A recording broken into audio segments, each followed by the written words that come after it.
لسه بتعملي الكبده بطريقتك؟ تعالي هقولك على طريقه المحلات اللي هتخليكي الكبده تفحفح، تطلع الريحه للجيران بره. عندك معلقتين توم، معلقتين فلفل احمر، قرن فلفل حامي، ملح، فلفل، كمون، كزبره. ادي التتبيله بتاعتنا وعصره ليمونه كويس. نقلب كل ده مع بعضه، نشيل معلقه على جنب، ننزل عليهم بالكبده. تمام. عندي الكبده جبتها متقطعه جاهزه، بلدي، مجمده، ايا كان. حطها في المصفى الصفي جنبها وننزل بيها على التتبيله. لازم الزيت يكون حامي جدا جدا والطاسه حاميه قوي.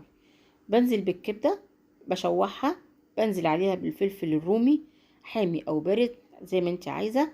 اقلبها تقلبتين. عندي معلقه توم مخليها على جنب من التتبيله اللي انا كنت عاملاها قبل ما اطفي بحطها. حطي لايك للفيديو والاشتراك في القناه وكومنت حلو عشان بحبكم في الله. يلا سلام.